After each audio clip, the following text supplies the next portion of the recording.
Hello dear students, welcome back और YouTube channel study circle 24।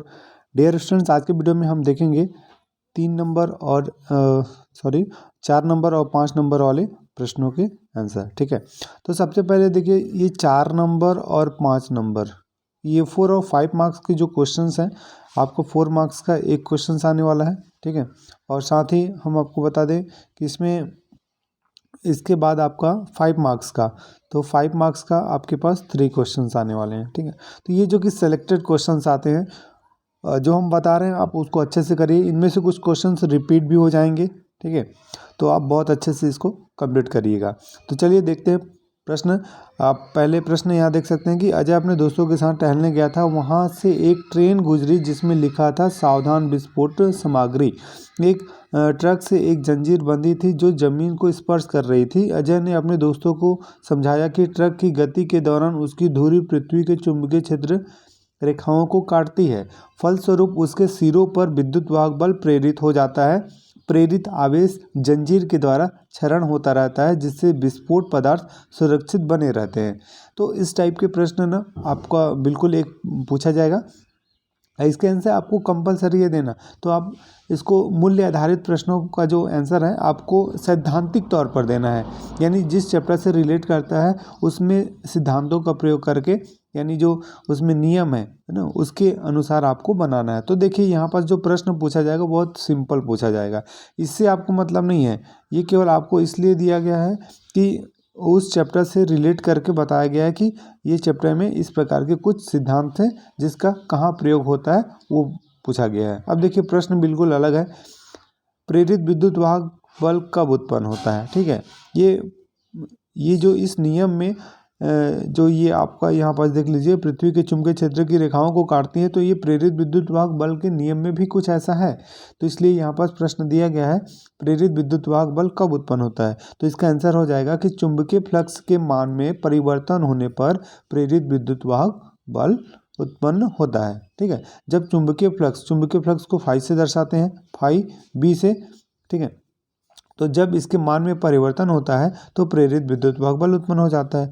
दूसरा प्रश्न है, प्रेरित विद्युत धारा की दिशा बताने के लिए नियम का नाम और कथन लिखिए। तो नियम क्या है भाई? लेंज का नियम। नियम कौन सा होगा? लेंज का नियम, याद रखिएगा।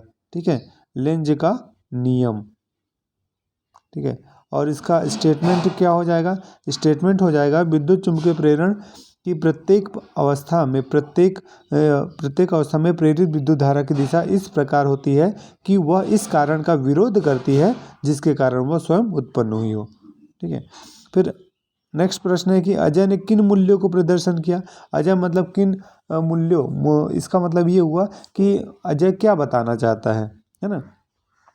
तो इसका आंसर ये होगा कि अजय ने बुद्धि, जागरूकता, वैज्ञानिक सोच के मूल्यों का प्रदर्शन किया। तो जब अजय कुछ इस प्रकार से बताया कि जो ट्रक से जंजीर बंधी है, क्यों बंधी है, तो जब उसका रीज़न बता रहा तो डेफिनेटली वो अजय क्या है? जिज्ञासु है। उसके अंदर एक जागरूकता है, उसका नियम जानता है, उसका कारण जानता है कि क्यों बंधा हुआ है जंजीर। ठीक है, तो ये सीधी सी बात है कि वो जागरूक भी है ना, और उसके अंदर एक वैज्ञानिक सोच है। तो आप यही चीज़ लिखेंगे कि अजय बुद्धिमान तथा जागरूकता और वैज्ञानिक सोच रखता है, या फिर वैज्ञानिक सोच का मूल्यों का प्रदर्शन करता है। बस इतना ही इसको बताना है। ठीक है, तो इसी प्रकार से आपको आगे के प्रश्न भी मिलेंगे। देखिए, अगला प्रश्न भी आपके पास कुछ इसी प्रकार का मिल जाएगा। देखिए, अब आपके पास क्या है कि विजय ने अपने घर में लगे प्रत्यावर्ती धारा विद्युत आपूर्ति के मेंस में,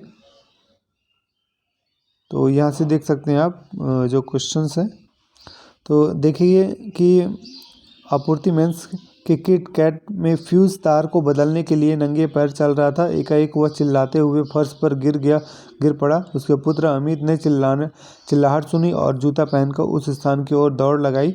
उसने लकड़ी का एक डंडा लिया और इसकी सहायता से मुख्य आपूर्ति को बंद किया। ठीक है, तो अब देखिए सबसे पहला प्रश्न पूछ दिया गया है कि भारत में मुख्य आपूर्ति की वोल्टता की आवृत्ति क्या है, तो याद रखिएगा 50 हर्ट्ज। इसको मैंने पहले वाले सेट में यानी सेट डी में भी आपको बताया था इसका आंसर। फिर है आजकल जो विद्युत उपकरण उपयोग में लाते हैं उनमें से अधिकांश में एसी वोल्टता उपयोग करते हैं, क्यों? इसका रीज़न पूछा है। तो याद रखिए कि एसी वोल्टता को ट्रांसफरों के द्वारा आसानी से एवं दक्षता के साथ वोल्टता से दूसरी वोल्टता में बदला जाता है, इसलिए इसका उपयोग किया जाता है।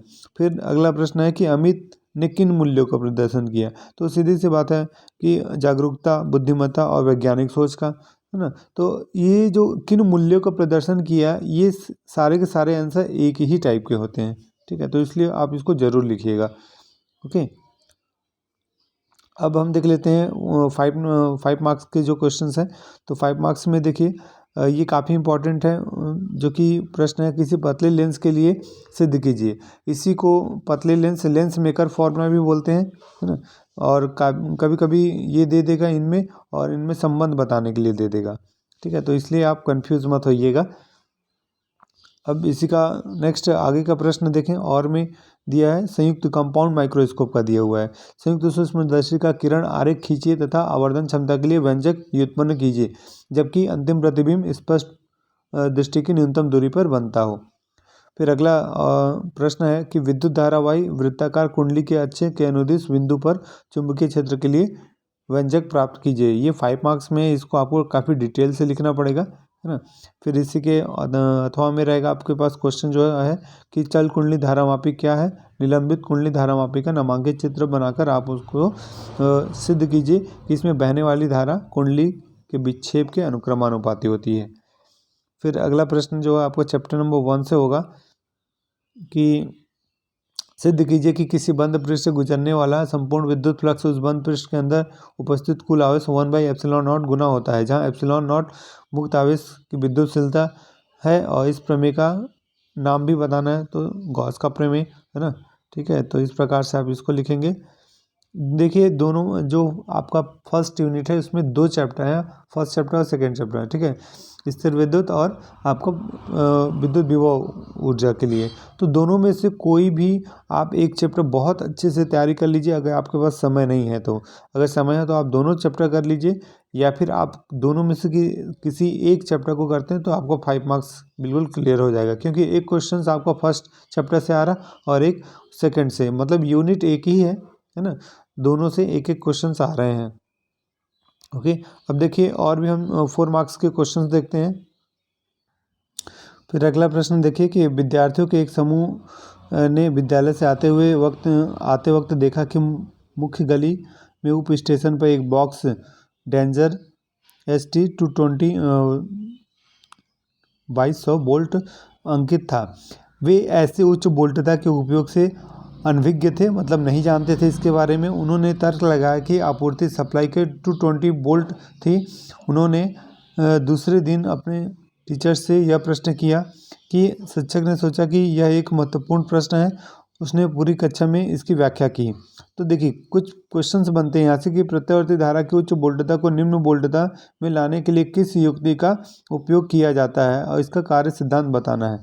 तो ट्रांसफार्मर का ही उपयोग किया जाता है। फिर ये नेक्स्ट है कि क्या यह संभव है कि दिष्ट धारा की उच्च वोल्टता को निम्न वोल्टता में लाने के लिए इस युक्ति का उपयोग किया जा सकता है। व्याख्या करना है इसका। ठीक है, तो इसका आंसर आपको बताने के लिए आपको यहाँ से आप देख सकते हैं, इसका आंसर भी है कि ट्रांसफार्मर और फिर ये इस युक्ति की सहायता से दिष्ट धारा की उच्च वोल्टता को निम्न वोल्टता में परिवर्तित नहीं किया जा सकता, क्योंकि दिष्ट धारा से अनुन्य प्रेरण की क्रिया नहीं होती। ठीक है, फिर अगला लास्ट प्रश्न है कि विद्यार्थियों में सजगता, नई वस्तुओं को जानने एवं ज्ञान प्राप्त करने की उत्कंठता थी, मतलब ज्ञान प्राप्त करने की इच्छा थी ना। शिक्षक ने अपने विद्यार्थियों की शंकाओं का, यानी जो प्रॉब्लम्स थे, उन्हें जो डाउट था उसके शंकाओं का समाधान करने एवं उन्हें अच्छी शिक्षा देने की ललक थी, ये टीचर्स में थी। ठीक है, ओके, तो इस टाइप के क्वेश्चंस आपको करने हैं। फिर लेंज का नियम हमें परिपथ में प्रेरित धारा की दिशा बताता है। इस नियम के अनुसार प्रेरित विद्युत वाहक बल सदैव चुंबकीय फ्लक्स में परिवर्तन का विरोध करता है जिसके कारण वह स्वयं उत्पन्न हुई हो। इसका तात्पर्य यह है कि यदि चुंबकीय फ्लक्स में वृद्धि के कारण विद्युत वाहक बल प्रेरित होता है तो अर्थात प्रेरित विद्युत वाहक बल की दिशा सदैव चुंबकीय फ्लक्स में वृद्धि का विरोध करेगी। इसका विपरीत भी सदैव सत्य होगा। उपरोक्त अनुच्छेद को पढ़कर निम्न प्रश्नों के आपको आंसर देना है यहाँ पास। तो देख लीजिए कि क्या लेंज नियम ऊर्जा संरक्षण के नियम का पालन नहीं करता। फिर प्रेरित धारा की दिशा को और किस नियम से जान सकते हैं या किस नियम से ज्ञात कर सकते हैं, इसके बारे में है, तो उसे आप कंप्लीट करेंगे। ओके, नेक्स्ट फिर आप आगे देखेंगे। नेक्स्ट आगे के प्रश्न देख लीजिए। फिर आपके पास देख सकते हैं एम्पियर का परिपथीय नियम है। बायो-सैवर्ट का नियम लिखकर आपको बताना है।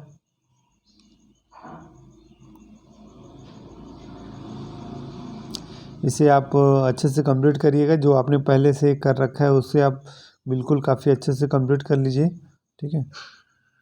ये हमने आपको इससे पहले वाले सेट में बता रखा है। ये देख लीजिए, गॉस प्रमेय के कारण जो है आप जो यूज़ करेंगे तो इसकी सहायता से रेखीय आवेश के कारण किसी बिंदु पर तीव्रता का व्यंजक बोला गया है ना, और साथ ही इसके साथ परिवर्तन होने वाला ग्राफ भी बताना है आपको। तो ये खैर ये आंसर दूसरा है, इससे आपको नहीं करना है यहाँ पास।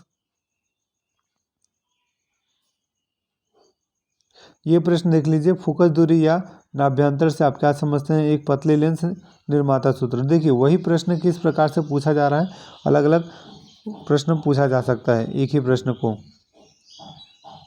तो इसे भी हमने बता रखा है आपको।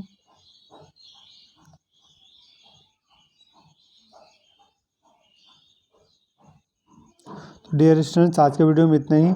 और भी अगर कोई डाउट हो तो आप वीडियो के कमेंट सेक्शन में कमेंट कर सकते हैं, और वीडियो को लाइक और शेयर जरूर करिएगा, और चैनल पर अगर नए हैं तो चैनल को सब्सक्राइब कर लीजिएगा। ओके, तो मिलते हैं नेक्स्ट वीडियो में, और आपको फिजिक्स पेपर के लिए wish best of luck, good luck.